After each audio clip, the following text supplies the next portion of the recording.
Hello, everyone. Welcome to another edition of the Miss Texas Show. As always, your co-host Melissa Santana coming at y'all, all the way from Ohio. I don't know if everybody still has been keeping track, but I'm actually the lovely thing about technology is that you can be in totally different states and still make some great things happen.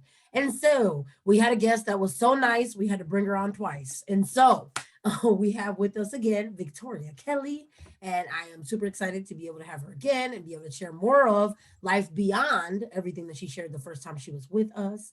But with that, I do want to officially welcome everybody to the show. And so, with that, welcome everyone to the Miss Texas Show, where we showcase life in Texas and beyond and highlight amazing survivors of traumatic events, family violence, sex trafficking, sexual abuse, and community leaders who share community resources. Under our segment, Military Time, we invite military and veterans who would like to share with us their experiences during and after their military service. We run this segment in partnership with the National Veterans Chamber of Commerce. And we would like to invite those who have overcome traumatic events and would like to share and are now ready to help others. Under our Beauty for Ashes segment, we invite fellow pageant sisters, winners, nominees, artists, whether that's musicians, actors, models, and dancers, as well as survivors who are now ambassadors for the cause to share with our audience their lives and the impact that they have made.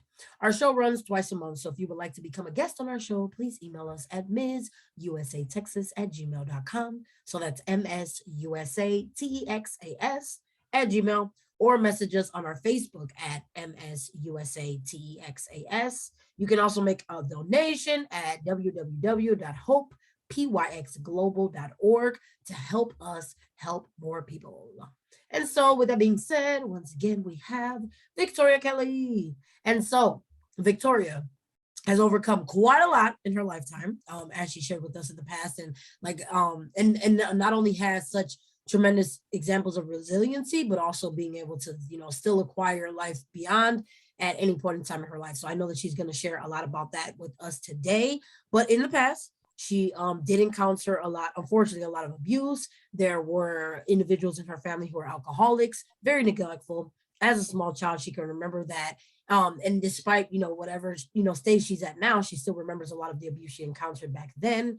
Remembering also at 8 years old facing molestation, to also also being a survivor of incest as well from infancy until she was 21.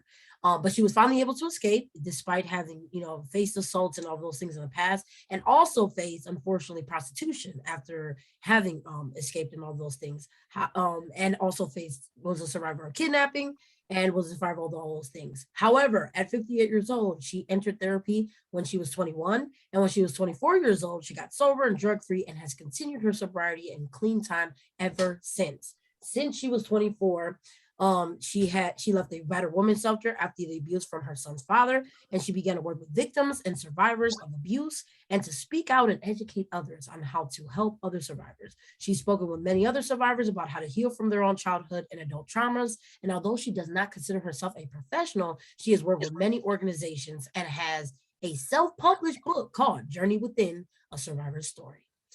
She also might have some other projects she's cooking up, which she's also going to share with us. But with that, it is certainly an honor and pleasure to have you again. And thank you so much for being here, Thank you. lending your time. It's actually a big day in your family today, so we appreciate that you're here today. Yeah, it's my grandchild's 12th birthday. Look at that. So happy birthday. Yep, yep. Yeah, happy birthday to him. Their name is Luca, and I'm really excited to be a part of their life, because there's been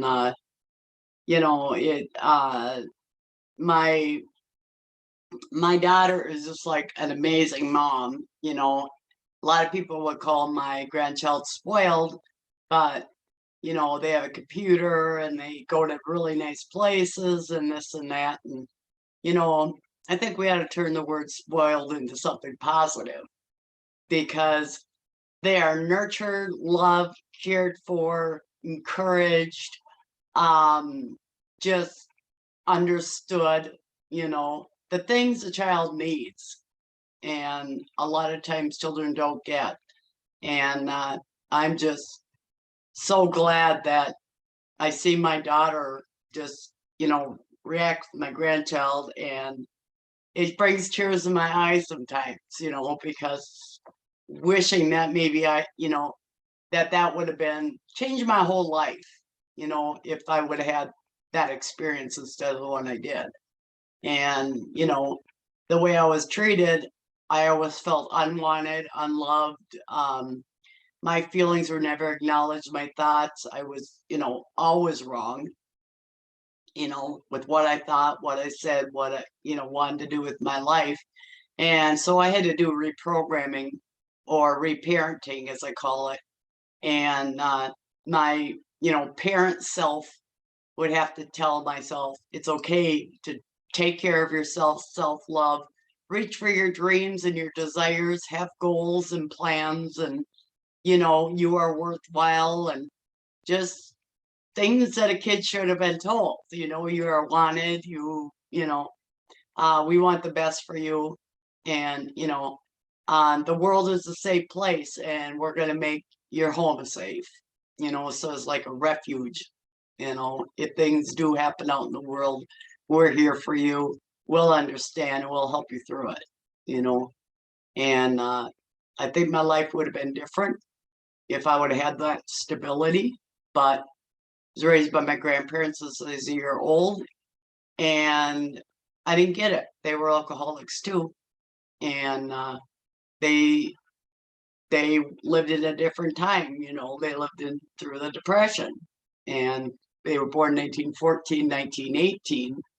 So, they really struggled. So what they gave me and my brothers while they lived with me um, was neglectful and abusive, and they saw it as you should be grateful because, we didn't have, this, or we didn't have that.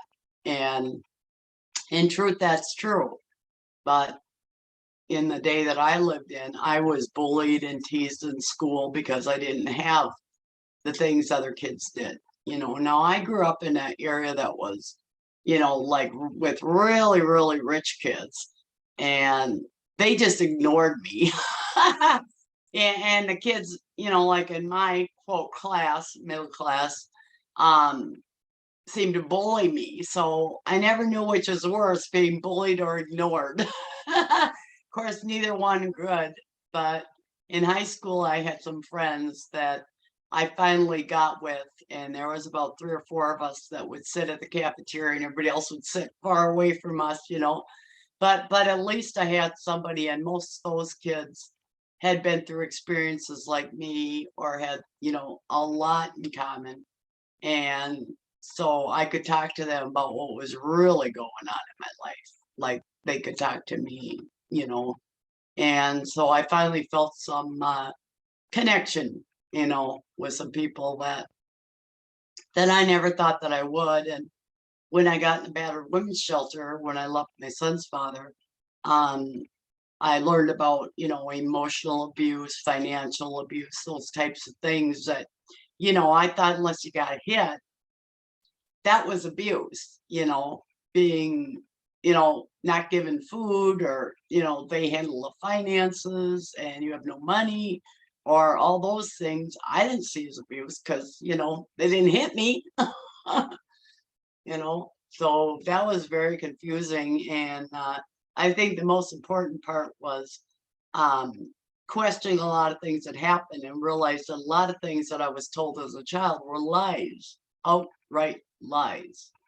And to really be able to go deep within and find out what my truth was, and even listen to my inner voice, because it was so tiny and so quiet, because it had been quenched down and, stuffed inside. And when I quit the drugs and alcohol, I started having feelings, and I wasn't sure which was worse because I started having memories and feelings and all that. And it was like, I didn't know how to deal with it. But I had a sponsor that was fantastic. I had her for 33 years, and I had 35 years of, sobriety. And she'd always tell me, don't compare your insides to everybody else's outsides, because she said you never know what they're going through or what they've been through, you know, and you never know. So I always say I like to look at people's commonalities rather than their differences. And we all have so many things in common, and some people say, oh, you've been through so much abuse. I haven't been through that much, or my story isn't that bad. But you know what? An abuse of a child or anybody, even an adult, is wrong. None of it's okay, you know? And let's not compare, our stories, either worse or better or anything like that. Let's just join together and let's work on our recovery. Let's work on, changing our opinions about ourselves and loving ourselves and supporting each other.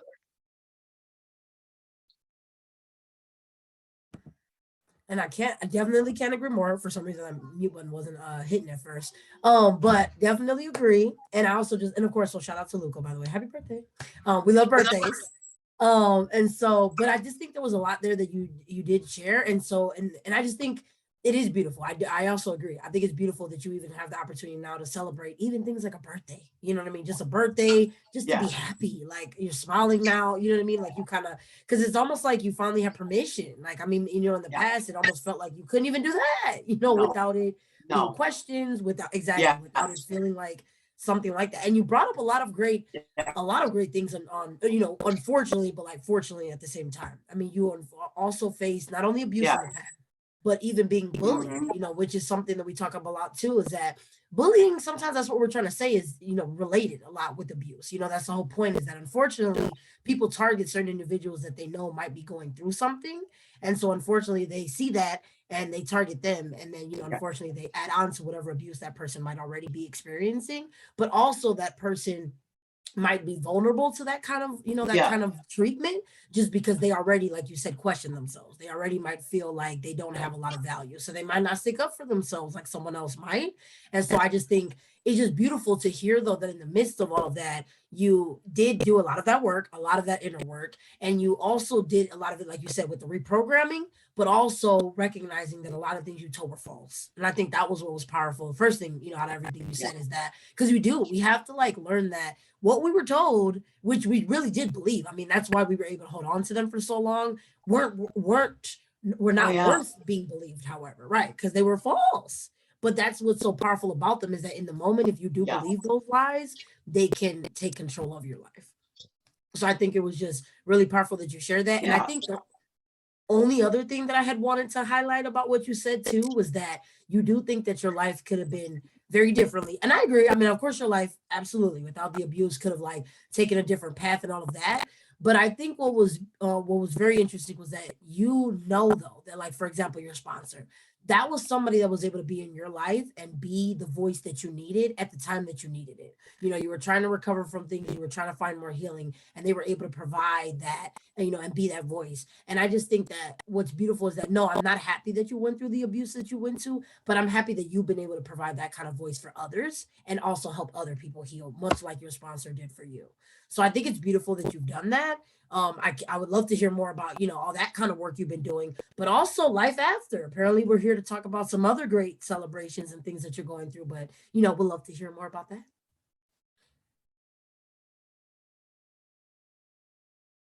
yeah. Um, I my computer is breaking up a little bit. Like I always say, it says your computer is unstable, and then I always say, but Victoria Kelly is not.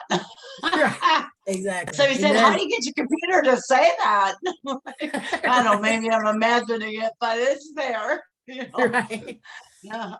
But I think recently my struggle was I am in a assisted living facility, and they decided that I couldn't have, as they call it, my dog, and it's a service animal. So I had to get a disability law attorney to fight it. Now, I lost two service dogs about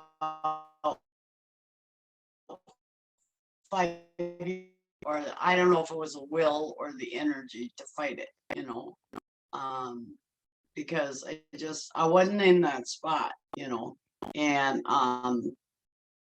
I ended up being able to be in that spot and saying, I deserve this, I deserve to have him. I need him. I want him. And I'll do anything to keep him. And I did. and I fought them and I won. And at times I was so depressed and suicidal that if I didn't have the support I did through like social services, in my family, I wouldn't be where I am today. When they tried to kick me out, they said it was because of if I'd have known you were going to have a dog when you moved in here, you'd have never moved in the first place. And I said, it's not a dog, it's a service animal. So then they tried to say I don't qualify for their services. And then my daughter said, well, it's COVID, is happening right now, and they can't kick you out. So they tried to kick me out October when my lease ended. And my daughter said, my mom said last October, you're going to kick her out because she doesn't qualify for your services. And they said, yeah, that's right. And she said, well, that's really interesting. You've been getting money from the government for my mom's caddy waiver to pay for her rent, and she don't qualify for your services.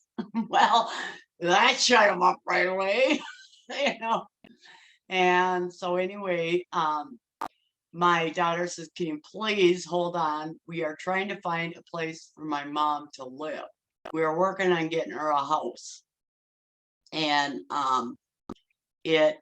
I just found out a couple weeks ago, maybe less, that my son has secured a house for me and my former husband, who is my friend, to live in. And it's a total miracle. My son said, Mom, you've been moving so much. If I'd been kicked out of here, it'd been my 20th time homeless. And he said, what if I get you in there and you just pick up and move? I said, Rick, all I've ever wanted is stability my whole life. I've never, ever felt like I was stable. I always felt like any moment I wouldn't have a place to live, and a lot of times I didn't. And it was really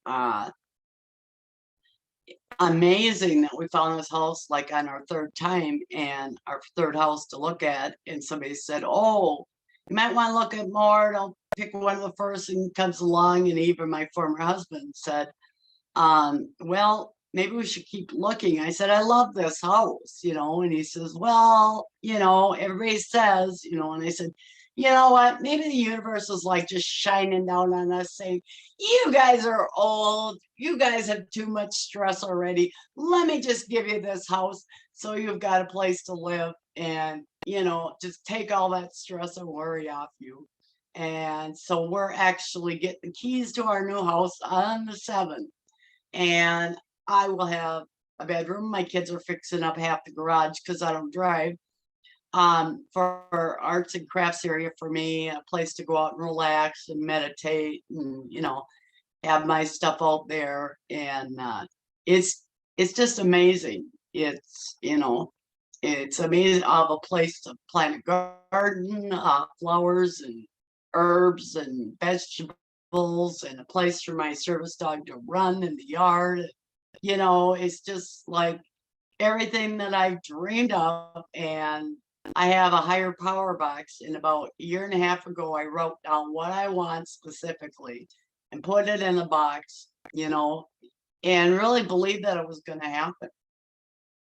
And there's many things that I have. That box is almost full, and when I take out things, I put my worries in there, my frustrations, my wishes, my goals, and they say every one of them. And it's amazing because it's really therapeutic, because you realize how many things actually that you worried about back then have actually resolved themselves. Right. And yeah, like my service dog, I really want to keep my service dog is in there. I really want to be able to do my arts and crafts. That's in there.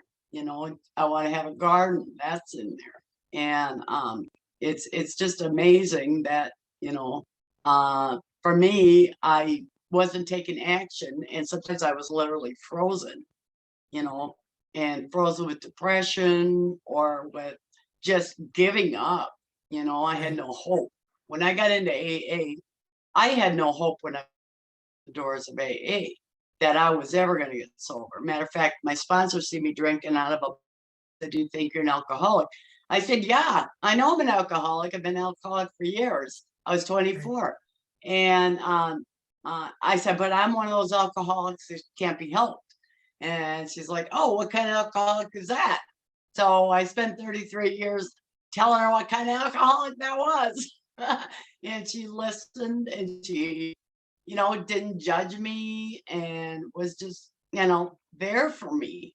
And it was just, it was like nothing I had ever imagined, my life today, or even after I got sober, is something I could have never, ever even comprehended that could be my life, or did I even know existed. Absolutely.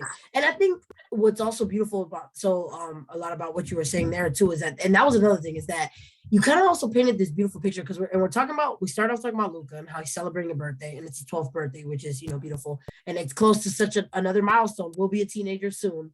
And that's what was really great, is that you talked about your own childhood, and so how, even as an adult, even as, like you said, even in the age that you're in, how that is why childhood is so formative. Like, it's literally such a formative and important time, because some of those messages you received then literally still carry on with you into adulthood. Like, you Yeah, remember a lot of the yeah, things, like you said, and right? yeah, Things you were told, things you learned, and and like you said, even some of them being lies, but still, like, it's what you grew up hearing. So yeah. you literally had to take all this time into adulthood. A lot of it was just that, like you said, unlearning a lot of those things, and really embracing this new stage of your life. And so I just Oh think yeah, it's exactly incredible, because yeah, like, it is coming with a lot of great things. And of course, congrats on the house, because that is amazing. That's definitely a great accomplishment. And I just think it is true. Like, it's just, yeah, and just what it yeah. represents for you, because it's definitely something that not everybody all has the opportunity to be able, not everybody always has the opportunity to acquire like a home and things like that. That doesn't always happen for everyone. Like, and so it's still, some people are still working on that, being able to like have that kind of thing, like even have property. But it's everything you said. So it's not just the fact that you're getting that and what that represents for you, especially something that you didn't have for so long. But I love how you talked about it, just it's just gonna provide the opportunity to just be at peace, and so like, and exactly, and that's why it's great that some people are still trying to find that in different ways. But that's what this home represents for you, and I think it's just beautiful that you talked about that, because it's going to give you the space. It's going to give you like a place to be able to garden. It gives you a place to explore your hobbies, to also be alone, to have quiet time, to gather your thoughts. Like, it's going to provide so many things, that's why I just think it's amazing that I'm glad you have that. And I just think others out there too that are like still in pursuit of those things, we hope, we want to let you know that there's opportunity to do it. You know what I mean? At any stage, like even in your case, like now into the new year, this is going to be your new year blessing, that you're going to be able to move into this home and do that. But I think also, like, I was really intrigued by the power box, I think is what you called it. So like, you put all your worries in there, Yeah, all that. Was there anybody that gave you that idea? Because that is like really, really cool to me. So I'm curious, like, how did you yeah. figure out how to do that? There, Yeah. some people call it a God box, and it's kind of a thing that I learned in AA.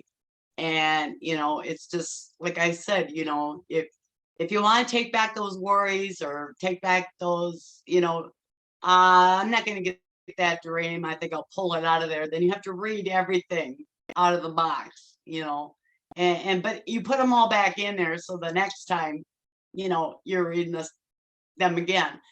And I think that's the most important thing for me, was gratitude. And if I get a sponsor or somebody that's struggling, I'll say, I want you to start a gratitude list, even if you just put 3 things on there a day. And so I was in Al Anon. This woman said she's been in Al Anon 45 years. And she put 3 things on every day for 45 years, and none of them repeated themselves.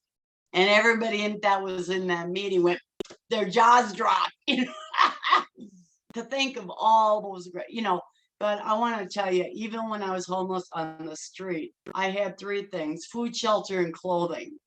And I didn't always have that. I didn't always have shelter during the you get kicked out at 8, you can't come back until 10.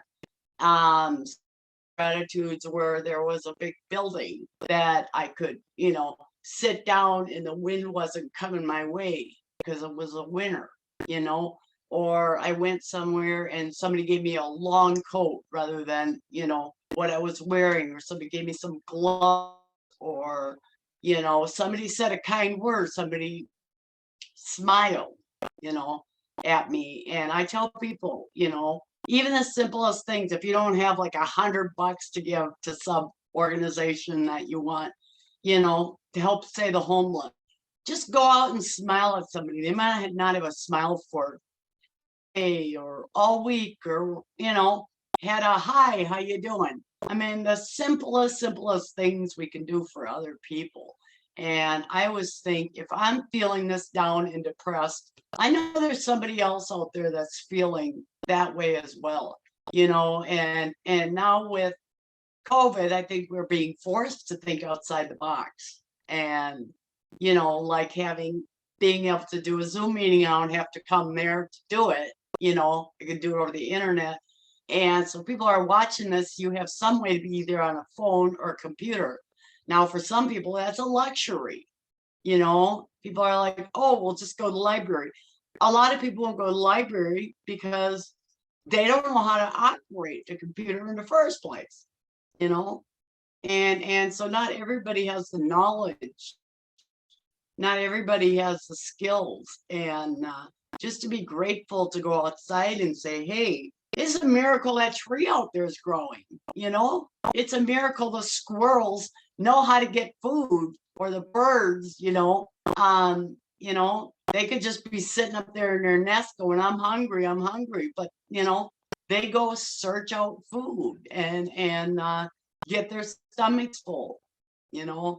And so, I mean, there's all these things that people a lot of times just take for granted, you know? And even the cold weather, hey, people can get out, get in their car, drive to work. I have Metro Mobility, that is a service that will take you places. And I am so grateful because it gets me out. It gets me out in the community, it gets me out shopping, it gets me out to the park to take my service dog to go work with the other dogs. And there's just so much every day to be grateful for. And it doesn't have to be a big thing like getting a house, or, it's a journey. It's a journey. And I would say stay in the moment. They call it the present because it's a gift from our higher power. And, every day when I wake up, I get that gift. And every moment of the day, I get to decide what to do with that gift.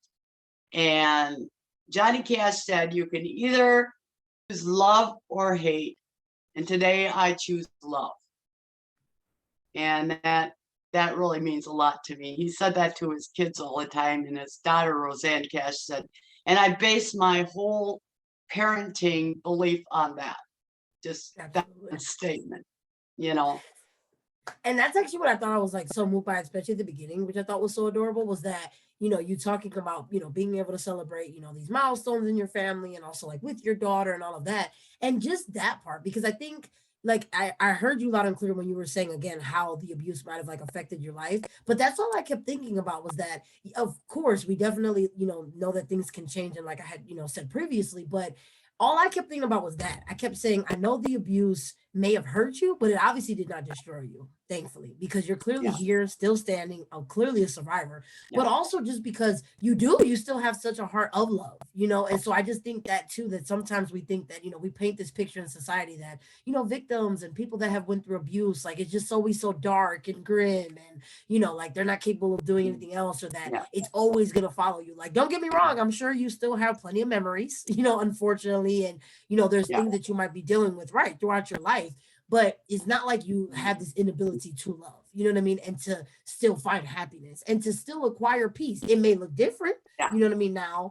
And you may have had to right, learn more things about yourself to even know what peace looks like for you, but you've absolutely done that. And I think yeah, that that's beautiful. I also thought it was beautiful that you talked about when you're talking about Luca too, about him being spoiled. And I'm with you. I think that it gets in society, we tend to say, like, yep, spoiling is a bad thing. That like, oh, we give them too much and we're like making them, bratty and all that. But it's like you said, it's like, but some of that is it's what they deserve. And so, and like you said, you know better than anyone that, children deserve that because unfortunately you didn't get that, you know what I mean, growing up. And so I think you reminded me of even my own parenting style, because I feel the same way. I think that I try to give my daughters what I didn't have growing up. And so to some, maybe it does look like spoiling, but to me, I'm like, I'm just gonna, I just want them at all times to remember that love that you so eloquently spoke about, is that, I want them to know that they have it at all times. I don't want them to have to question it like I might have or like others have before them.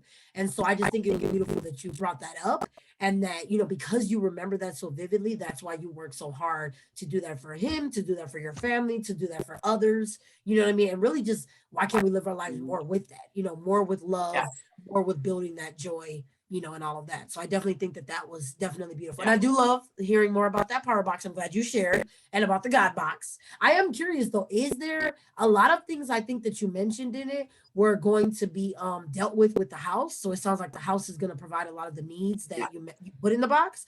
I'm curious, is there anything else in the box though that you're still hoping to, accomplish in the future or work on? Anything else Yeah. still in the box? Well, I've always wanted to write a book, and I've journal after journal after journal, and I have tried to start it this way and that way, and get all the information out of this book or that book, and it's been too overwhelming. And I wrote a book with some of my writings in it. And I happened to put it on Facebook, and a woman got a hold of me off Facebook and said to me, I'd like to help you promote your book.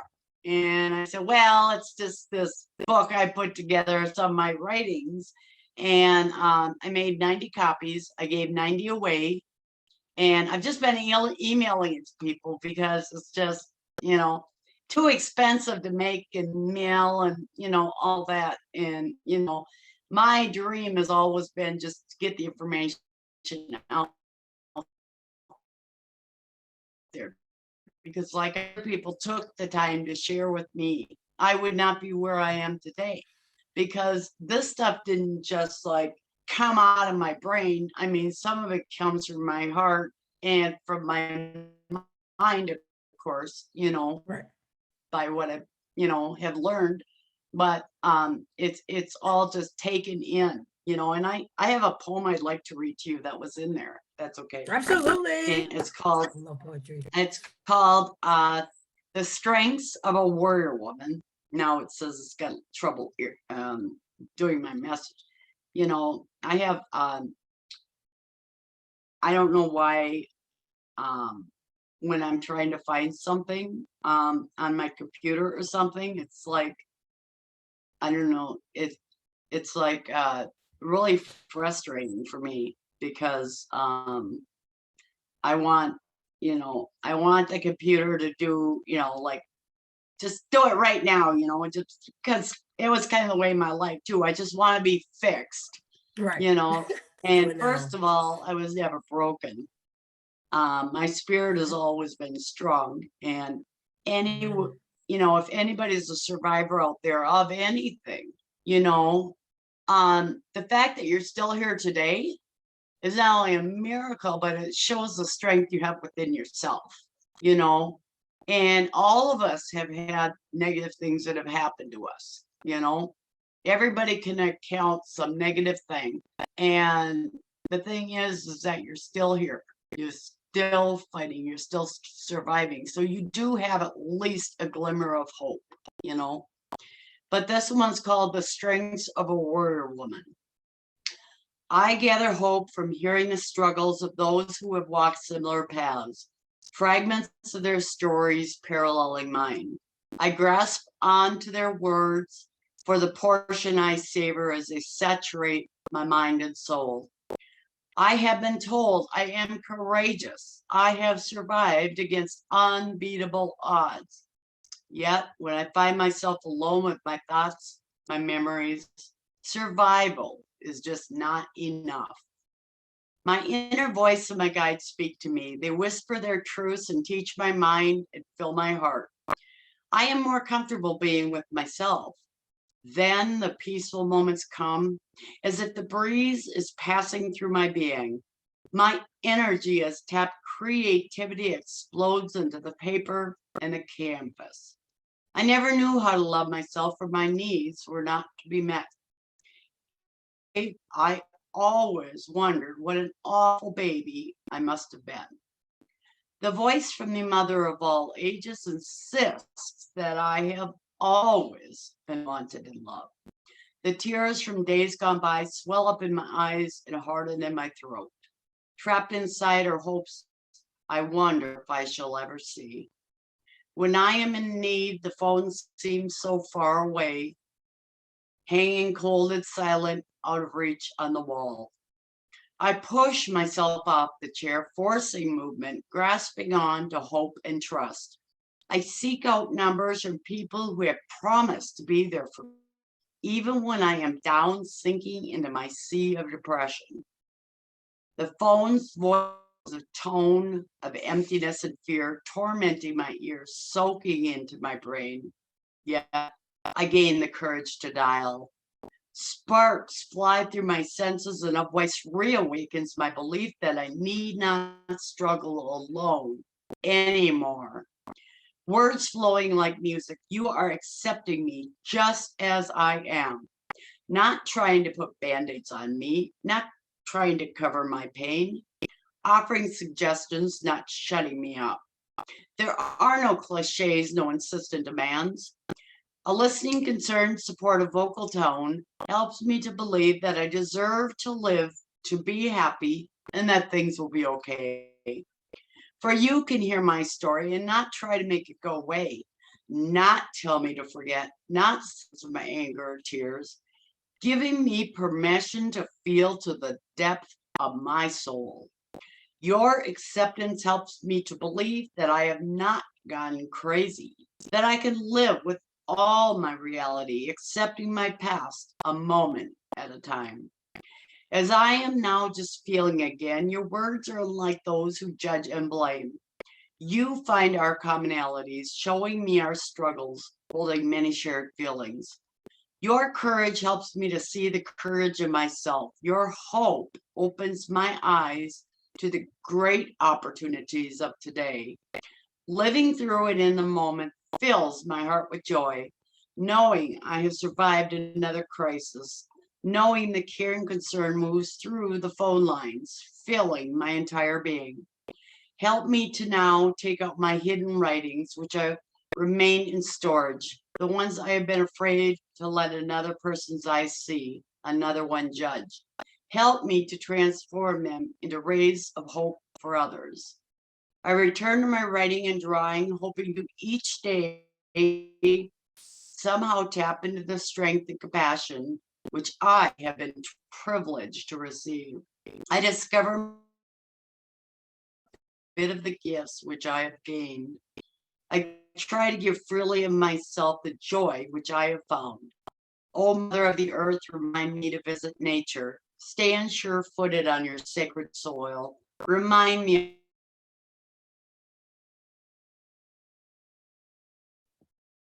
of the warrior women who have come and gone before me. Remind me of your love that speaks through the voices and from the souls of the ones that you have sent to me. Those who give their gifts, freely sharing their secrets hidden beneath layers of pain, opening up their wounds for a chance to help another, inviting the exchange of words, mixing souls together, transforming the beauty of the moment into the memories of a life and into the history of all times.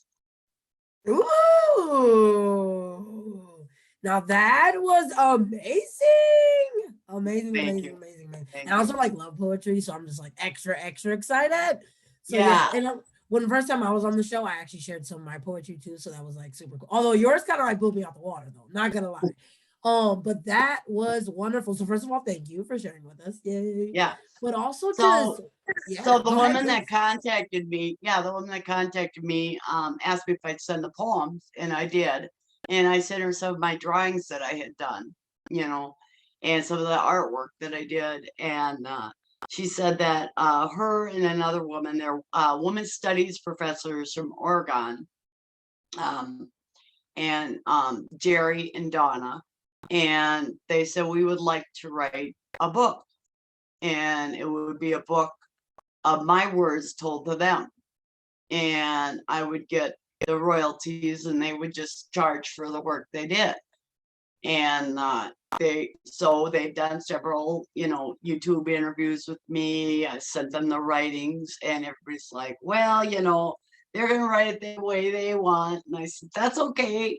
I said, I feel real confident because they're women's studies professors, and I don't have to explain, like, nah, that's not cool to call, a child victim of sexual abuse a prostitute, for instance, like I said in my video, or promiscuous, and like I call women and children promiscuous, and they don't call men promiscuous, you know, and just all these thoughts that I had as I shared in the first video, which I hope people can watch, because just to see the way my life was as a victim of abuse, and that I only define myself as a survivor of abuse or victim of abuse. Yet I'm so many things more. I was diagnosed with multiple personality disorder, called myself a multiple, and I am more than my diagnoses. I Yes, you are. am a mother, I'm a daughter, I'm a sister, I'm a gardener, I'm Absolutely. all these other things, you know, that I never really acknowledged because I just had this definition. And the way people looked at me, oh, you have multiple personality disorder, Right, right, right. it's like, okay, there's many more situations besides civil that, we all are who we are. Right, And even though we've had some similar situations, we've all come out of it different, you know? right. And so anyway, and I said, if somebody is willing to take all these rights and read through them and create something, my only goal, and even with the first self-published book I did, um, and I photocopied things and spiral bound it and sold enough that I could give them away to victims of abuse or people that was working with, survivors or victims. And that was my goal. Right. To be able to help with that. And I think that was To also get great it. too that you shared that, just because you also said that the goal is always, just to be able to like share that information with others. So I did love that you shared that, by the way. Didn't mean to cut you off. I just wanted to make sure that like highlight that too, that it is great that, because even with this one, you made copies and like, just to distribute, and your goal isn't always to, get that funds and all that in, but just to really be able to just share that information, make sure that it's out there, make sure that people have it and all of that. Yeah. And that's why I became a Minnesota ambassador for NASCA, which Yeah. is the National Association of Adult Survivors of Child Abuse. And now, because of COVID, we have 3 support groups a week at 1 o'clock Central Time, Tuesdays, Thursdays, and Sundays. And we are reaching people all over the world in countries that they will not acknowledge child abuse, or they don't have support groups, or somebody can't just go to their local therapist because somebody will see them there, or can't go to AA because their neighbors are there, or they can't be honest about what's really going on or what happened to them, and just because something happened to us, it does not mean that if we are survivors that we have to go out and educate people or tell our stories or whatever. Just surviving is enough, but you have to believe that you deserve the best. You deserve all the wonderful things life has to offer. And like they say, you can either see the cup as half full or half empty, and I always say, when you are morning, if you decide it's going to be a good day or a bad day, it will be. you know, yeah. And then I always say, well, you have a wonderful day unless you have other plans. Absolutely. No, because You it's know? true. And I think it's like, it's kind of like what we said, because I mean, there's power behind that. So there's not only power in the things that we hear and like what Yeah, we believe, but it's also the messages that we tell ourselves. And so there's a lot of yeah, power in those.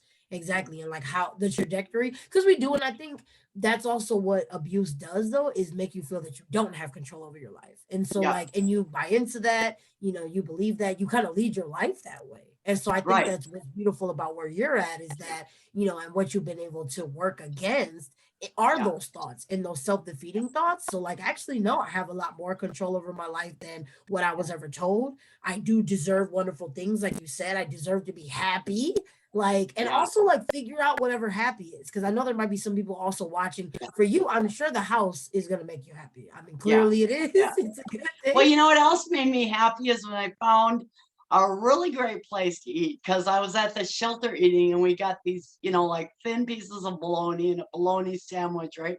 Which was great because I had food, right? Well, this guy told me about this place that you go and you get like one of those cafeteria, trays, and they put hot food in every single one of them. And I mean, I hit the jackpot, you know, the jackpot of homelessness, you know, and Absolutely. like I said, to just be excited about even the smallest of things, because we all are having different experiences, we are all are doing different things with our lives, and to be true to yourself, you know um in all those times, just being an honest good person, that was what was important to me, you know and Absolutely. I was homeless, yet I was going and running meetings at the local AA club, Right, right, and it right. made me feel good I'm because glad. I was helping other people, and they gave me Absolutely. the keys to the AA club, and I was like, wow, yeah, homeless, no money, and they trust.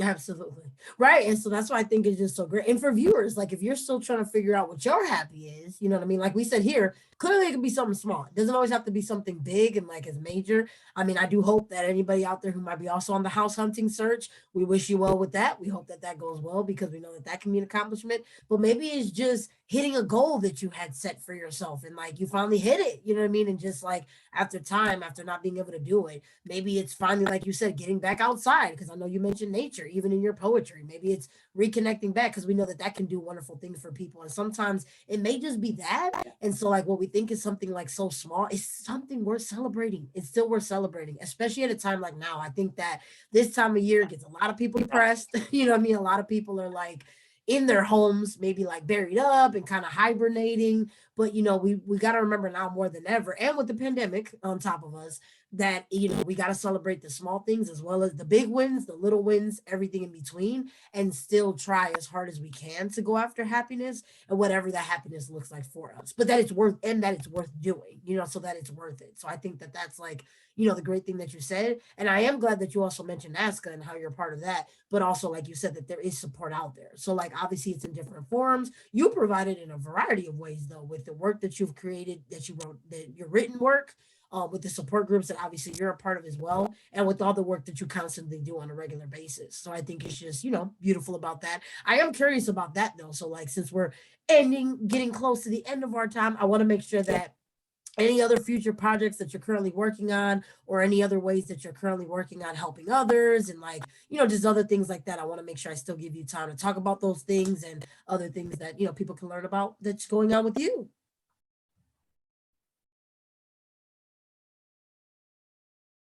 Yeah, I also want to mention, with the epidemic or pandemic of COVID, we call that a worldwide pandemic. Well, child abuse is a worldwide pandemic that has killed way more either children or adult survivors who couldn't go on because of the Right. memories, Right on. and it saddens me because of all the media coverage we've had Right. on COVID. If we would get 1/1000th of that coverage on child abuse, neglect, abuse, violence, but we don't. We get the extreme cases. We get the cases that are gonna, get people to watch the news. We don't get the Right. statistics on the amount of children that are abused, neglected, none of it's really right, because I go to AA, I go to Al-Anon, and you would not believe the people that I've actually faced it as well. come Definitely. up to me for the Absolutely. And I think I'm just gonna fill place. the space because I know it's like breaking up a little bit, but I also just want to say And that yeah, I do think that that is amazing that you've like shared that. And actually, that's something I want to make sure that I like also highlighted was that you. I am glad you brought that up because you also said once again your life could have been different without the abuse. But the thing is too, and I'm glad that you've turned your all those suffering into still something sustainable now, and that you're able to help others now. But it's also because even though your life could have been different without the abuse, you did face that abuse. You know what I mean? Nonetheless, and it is more common than like you said than what we talk about. We kind of make it seem like it is just it's like 1 in 1,000 people that goes through it, and it's actually not. Like the statistics will definitely let you know that unfortunately it does happen to a lot more individuals than we realize. We just might not be talking about it as often as we need. So and I just think you know, that's so sad to me.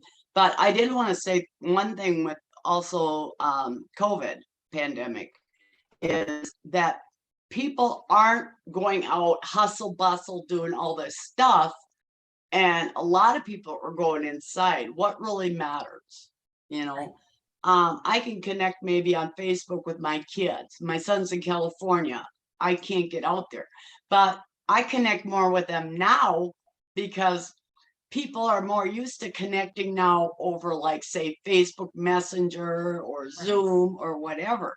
We're figuring out what is really important to us, you absolutely, know, and what kind of things can we live without, like right, hanging out in the mall all the time, or this or that. We're looking at boy, I'd really like us to do a story, and now I'm out of work, so I have the time to write a story that I wanted to do. right, right, Now the time to exactly, fix up my house, you know. And I got a little bit of tax money or something as a rebate, maybe, and I can put a right, roof on my house. I right, haven't had time to do that. I've been working like crazy or running like crazy, or I have more time to spend with my children, quality time to spend with my children. Kids aren't in school. I can either bitch her in my way, or I can say, I got some things to do. How about at 2 o'clock we spend a half hour together or an hour together? Or how about this weekend we do this and such together?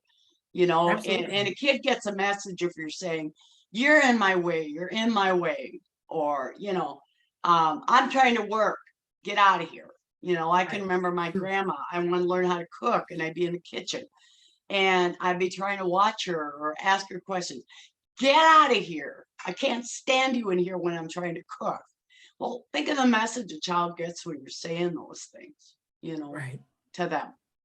And all they want to do is know. Like when kids, when they're really little, they ask why, how come, and if there's silence and they say, quit asking me all those damn questions, a kid stops asking questions. A kid stops wanting to know because they seem to think it's wrong, you know. And so we need to go, at least I need to go in with it. I had to go within myself and say, what were those messages? Even if somebody didn't say them to me, how did right, they act toward me? What did I figure out in my little kid brain that meant, you know? So not only were they giving me negative messages, but I was taking them in, and I was that's true, believing them. And somebody would say, oh, Victoria, what a nice jacket you have on today. And I would say, oh, this whole thing I got over at the thrift store. right, Could not say thank you for nothing, you know but I tell people, just say thank you. I said, it's like me thinking about getting you a gift, and I go and I wrap it up really pretty, and I go to hand it to you, and you go, I don't want that. you know Take it back. right, But we don't let it come into our hearts, and say, I deserve a compliment. I deserve to treat absolutely, myself good. This is not being selfish, like I was always told. right, Self-love, self-care. I tell people, just do one nice thing for yourself. Light a candle, you know, just take 5 minutes, 10 minutes for yourself. Somebody said, just relax in the bath for a half hour. 5 minutes, man. My mind was going of all the stuff I had to do. It took a long time to learn. And that's the whole thing, to learn to love ourselves, to learn to have hope, to learn to believe. A lot of us were never taught that. So how do you expect to know? I had a worker that I used to always tell people, I'm a horrible cook. I'm a horrible cook. And some people would say, oh, well, I love to cook. Well, that's nice. And other people would just buy it, okay, she's a horrible cook. Don't ever ask her to cook nothing, And I had a worker has said, do you want to cook something? And I said, I'm a horrible cook. And she said, I got a question. I said, what? Did anybody ever teach you to cook? And then I brought up my grandmother, how she was, shooing me out of the kitchen. And she says, well, if nobody ever taught you how to cook, how do you expect yourself to know? And that's the way I approach things now. If nobody ever taught me how to love myself, if nobody ever encouraged me, how am I supposed to know? How am I supposed to know how to have feelings if they were never acknowledged, or I was told I shouldn't have them, or I shouldn't have my thoughts or my dreams or my beliefs, I told my grandfather I wanted to go to college, and he said, the only reason you need to go to college is find yourself a husband. And when I wanted to drive, he says, you don't need to get a license. Just get married and your husband will take you where you need to go. My grandmother needed to go to the store and the bar. That was it. So it's just getting positive messages and waking up in the morning and say, I'm alive, whether you're really excited about it or not, to just keep doing it and keep, the positive messages, Absolutely. Because like we said, there is I want to introduce you to my service dog. Yes. This is there we go. The guest of honor. Yeah, I know it. Tell people about you. Yeah. I do believe Marshmallow, right, is the name? Yeah. My grandchild named him because super cute. I put it on Facebook and I got all these cutesy names, and they called me and said, I have a name. And I said, what? Well, first of all, just tell me. First of all, he's small, he's white, he's soft, and he's sweet. So yeah, Marshmallow. Marshmallow wins. Cute. Yeah. And we said, that's too long. I said, if you would have saw my grandchild's eyes and their face light up when, I said, yeah, that's what I named him. You wouldn't care how long the name was, or whatever. Exactly. But I do want to say that my grandchild identifies with being non-binary, so that means neither male nor female, and has just come out telling us, and I just think they have so much strength, because I got a journal for him and I wrote in there, I said, I'm so proud of you for letting us know, and I said, some people never tell anybody what's going on with them.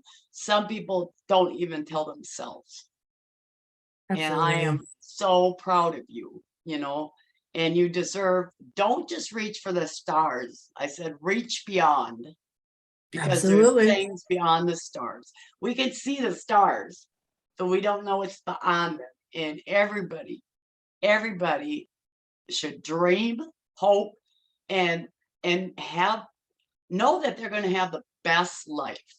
And if you keep saying that things are always going to be the same, I tell you what, things are always going to be the same. That's true. You have no dreams. You have no expectations for yourself. And it was really hard for me when I went in and started going to therapy and stuff, because they're telling me, you need to have boundaries.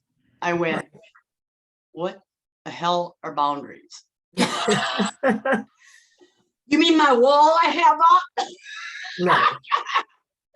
No.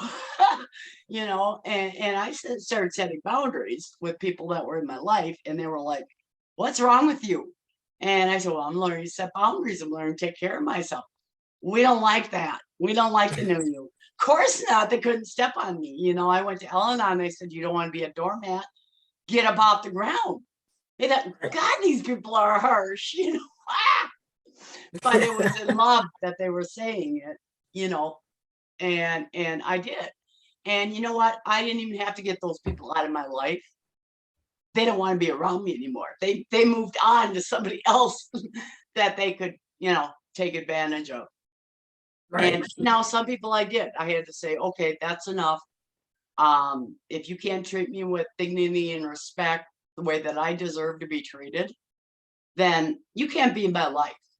And when I Right. got those people out of my life, I had room in my life and time in my life to find the people, you know, to turn away from whatever negative was going on, whether it be a situation or a person, and turn the other direction and find the things that make me happy. Find the people that are supportive, loving, caring. You know, it's so easy to say, even on, you know, social media, to go on there and people are saying negative stuff, you know, to just get into that negativity. And oh, I said this and they said that, and they said, you know, you are giving them so much power, you know, and they strive on that.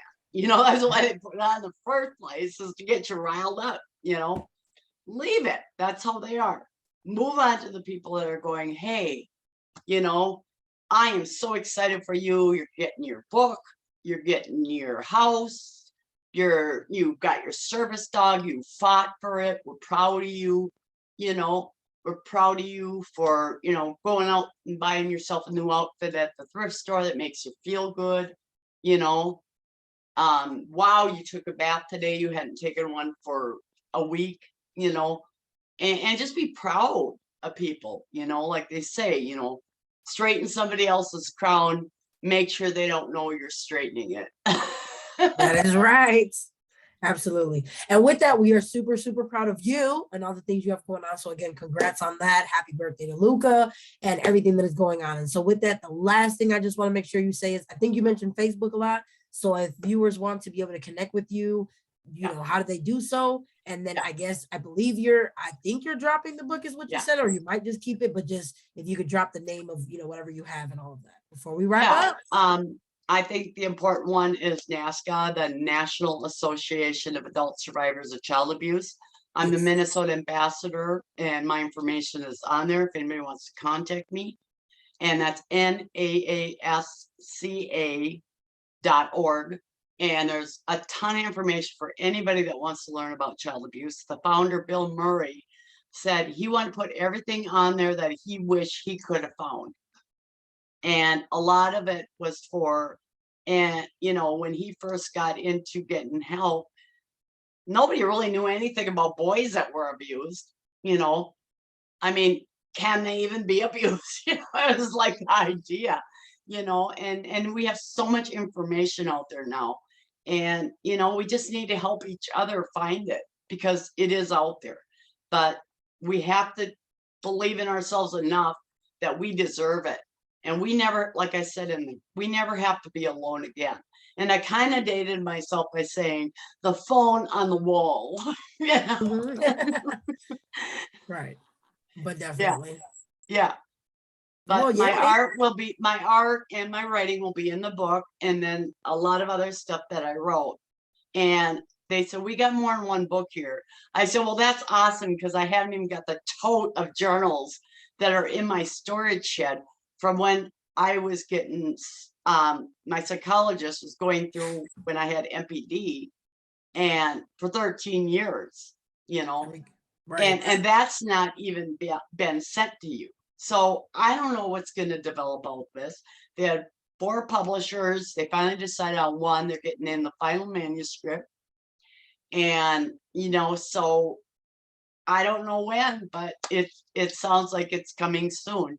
And years Nice. ago, when I was writing and hiding my writings everywhere, because I didn't want nobody to see them, I wanted to get the information out there. I wanted to tell my story, but I was too ashamed.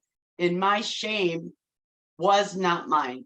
It was somebody else's guilt that put on me, and it was their guilt. It was always their guilt, you know. Right. And Always. they put that guilt on me, which caused shame. And I will not accept it anymore. And I will not accept being treated the way that I was treated. And if those things happen again, at least I know there's people out there that do care about helping me, that do want to help me, because I didn't believe that. Right. And so, and then what's the name of this new book? Are you able to tell us yet, or is that I going to be think all it in might one? be Journey Within Okay. again, the same book, title, but I'm not absolutely sure. So we And stay tuned then, everyone. yeah, but they've To know. they've zoomed it down to one publisher, and they'll be doing the publicity and everything. So I won't have to do, say, as if I self-published it, I'd have to do all my own publicity. So Right. Right. that's exciting, really exciting. Yep. You know, Exactly. yeah, Yay. So stay tuned for that and for yeah, more, because there will be yeah, more to come. So yay. yeah. And And I want yeah, to let people know again to watch part one, because I yes. think it'll give you a lot of insight into the difference of what had happened to me and what's happening to me now.